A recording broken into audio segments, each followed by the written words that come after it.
efektif, lebih produktif kalau Anda berjuang terus, ihdinas siratal mustaqim terus. Perkara berhasil tidak berhasil, ya sudah pasti dong, Anda pasti akan lebih berhasil karena daya juangnya Anda lebih tinggi. Di samping harus pakai ilmu yang lebih tepat dan seterusnya, gitu Mas ya. Jadi hubungannya sama takdir. Maksud Anda takdir itu apa?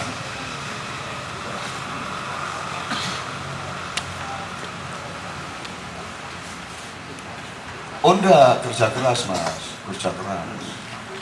Meskipun ada contoh dari istri saya tadi itu, tapi itu tidak lantas kita bisa menentukan, saya tenang-tenang aja nanti kalau mau. Tidak, kalau saya tetap kerja keras. Kiai Kanjeng itu kalau pentas, sangat ketat Mas. Perkara penonton pasti senang itu sudah pasti, tidak ada masalah, tidak pernah gagal. Tapi gagal suksesnya Kiai Kanjeng tidak pada hasilnya ke penonton, tapi tingkat permainannya seberapa sungguh-sungguh, seberapa konsentrasi, seberapa ikhlas. Jadi reviewnya setelah pentas itu bukan hasilnya, kalau hasilnya pasti bagus lah, paling tidak 7+ pasti lah. Tapi di belakang panggung nanti ternyata 3 main, 4 main gitu Mas. Jadi parameter kita bukan hasilnya, parameter kita adalah daya juang kita seberapa. Kalau menurut saya biasakan seperti itu. Nanti Anda akan menikmati betul. Akan nikmat betul bagaimana rasanya berjuang. Jadi tanpa hasil pun perjuangan sudah sangat nikmat tuh Mas. Gitu loh Mas. Nah, kalau Anda berpedoman pada hasil, nanti gini loh, nanti lama-lama. Misalnya Anda sebulan gajinya 1 juta umpamanya ya, terus kerjanya 26 hari. Terus direkturnya bilang, namanya siapa Mas? Gung, kamu mulai bulan depan kamu nggak usah repot-repot karena perusahaan kita sudah maju, kamu kerjanya 10 hari aja tapi gajimu tetap 1 juta, mau? Mau. Bulan depannya lagi, ternyata perusahaan kita maju pesat, kamu kerjanya 2 hari cukup deh dalam sebulan, tapi gajimu tetap 1 juta, mau? Mau kan? Nah kalau kamu turutin mau, kamu orientasinya yang 1 juta. Setelah itu, kamu nggak usah kerja, kamu di rumah aja tetap kita transfer 1 juta, mau kan? Kalau Anda mau lakukan itu, Anda akan hancur sebentar lagi. Kan orang Indonesia ini, Anda ini kan lama-lama seperti itu. Kalau perlu nggak kerja dapat duit kan gitu. Itu dalam ukuran panjang nanti Anda akan hancur pasti. Coba Anda ingat-ingat itu dan Anda analisis, Anda lihat-lihat kiri kanan nanti. Kalau ukuran Anda itu hasilnya itu. Saya dari dulu, alhamdulillah saya itu yang penting saya menjalani tugas, ternyata tidak berhasil, aku tidak masalah. Jadi saya sudah repot-repot naik bis kota dari Jogja, turun di terminal Malang, mandi, sarapan, terus naik kol ke Batu, di Batu jam 8 acara, setengah 8 saya di situ, saya sembunyi di warung untuk melihat sudah ada panitia belum, ternyata sampai jam 8 masjid belum dibuka.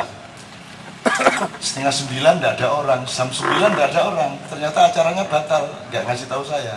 Jadi masjid tutupan tidak ada orang sama sekali, jadi aku di warung menilai apa ini acara, apa ini. Tapi apakah saya marah? Enggak, alhamdulillahirobbilalamin. Saya sudah mengerjakan tugas saya sampai ke lokasi, saya sudah siap untuk melakukan apapun, dan saya tidak perlu melakukan itu dengan saya sudah mendapat pahala maksimal sebagaimana seharusnya, tanpa saya harus ceramah. Enak Mas, aku metu ngerokok, senang saya. Gitu loh. Karena saya tidak butuh yang lain, saya cuma harus mengerjakan yang harus saya kerjakan, titik. Bahwa nanti terjadi atau tidak, saya monggo-monggo aja. Gitu loh. Jadi saya kecurian, saya kecolongan, saya dicurangi orang itu tidak ada masalah. Itu tidak merugikan saya. Saya difitnah orang itu yang rugi kan yang memfitnah gitu loh Mas. Dan saya selalu mengatakan orang yang memfitnah saya tidak ada salah sama saya. Dia salahnya sama Tuhan kalau itu salah. Sama saya dia tidak salah. Kalau tidak salah gimana Cak? Dan tidak pernah kita bikin perjanjian untuk supaya dia tidak memfitnah saya. Jadi tidak melanggar perjanjian apa-apa. Jadi tidak apa-apa, fitnah aja. Kalau tidak pernah janji untuk tidak memfitnah. Bahwa kamu urusan sama Tuhan tanggung sendiri. Bukan urusan saya. Makanya kayak di Mandar itu, di daerah-daerah Mandar itu orang jual bensin, jual warung itu tidak ada orangnya. Kita ambil apa, kita taruh uangnya di situ. Kita ambil bensinnya 2 botol, kita taruh uangnya di situ. Gitu loh Mas. Kalau ada orang curang, itu urusannya sama Tuhan. Gitu. Tapi di Jakarta jangan gitu dong Mas. Oh, dia rong dino kan wis lara gendeng kan iki. Oh, entek kabeh Mas. Jadi sebenarnya jangan sebut takdir Mas. Takdir itu bahasa Indonesia, yang bahasa Arabnya enggak jelas. Mending Anda kalau pakai idiom saya, sunnah dan kudro. Kalau sunnah itu apa yang secara logis memang harus terjadi, gitu loh Mas. Jadi kalau kertas ketemu api, kertasnya terbakar, itu namanya sunnah. Gitu loh. Kalau Anda menanam, salah satu sunnahnya adalah mengetam, kan gitu. Tapi juga ada sunnah yang lain yang belum tentu mengetam. Nah, kudro adalah, jadi sunnah itu hukum alam gampangannya. Tapi itu pun kan spekulatif Mas, tidak pasti juga kan gitu.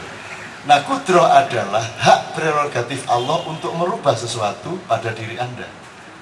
Anda mestinya tidak panen, bisa panen, mestinya panen, bisa tidak panen, terserah Anda. Kalau Anda dekat sama Allah, mestinya Anda ketangkep polisi, polisinya pas nggak lihat Anda.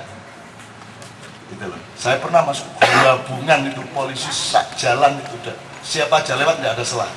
Itu saya bisa lolos. Bukan apa-apa, karena ilmu maling. Pokoknya ada satu detik dia lepas, aku saya terus gitu. Dan acting seolah-olah sudah diperiksa. Tapi pokoknya ada momen-momen untuk seperti itu.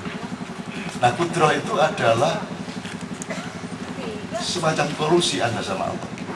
Karena Anda dekat sama Dia, karena Anda sayang sama Dia, karena Anda setia sama Dia, maka Allah bisa memberi kemurahan-kemurahan yang tidak sunnatiyah. Ini Mas ya. Seperti yang tadi itu yang saya ceritakan loh, sebenarnya dia usahanya nggak keras-keras amat, tapi berhasil.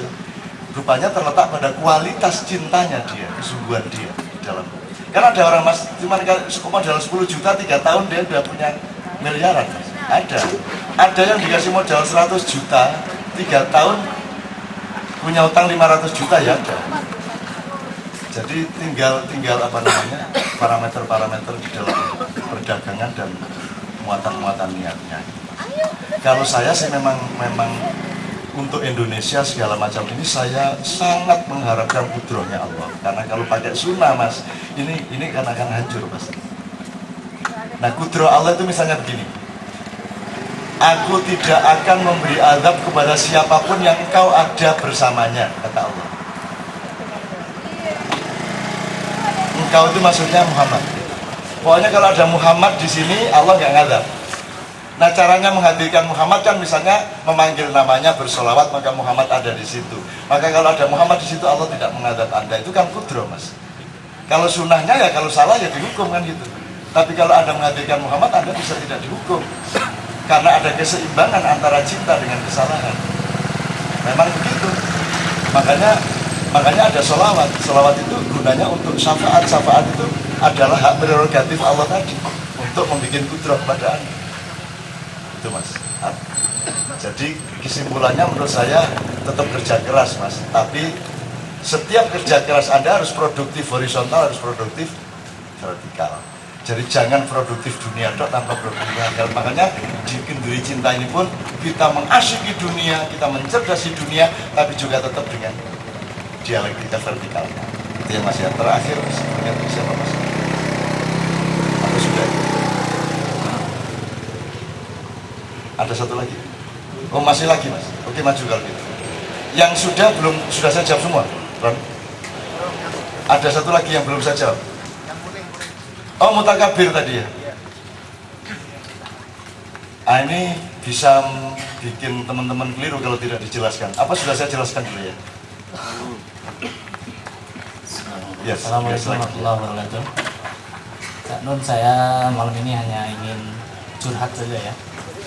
Jadi saya hidup di satu lingkaran atau satu komplek yang menurut saya sangat puritan. Dari hal-hal yang mungkin semua juga tahu bahwa hal seperti tahlil dan yang lain-lain sudah dianggap tidak sesuai dengan syariat. Nah, kemarin saya mengikuti satu kajian. Mereka membahas tentang tahlil yang pernah kita praktekkan di sini. Cak Nun yang bimbingkan Nun ya. La ilaha illallah.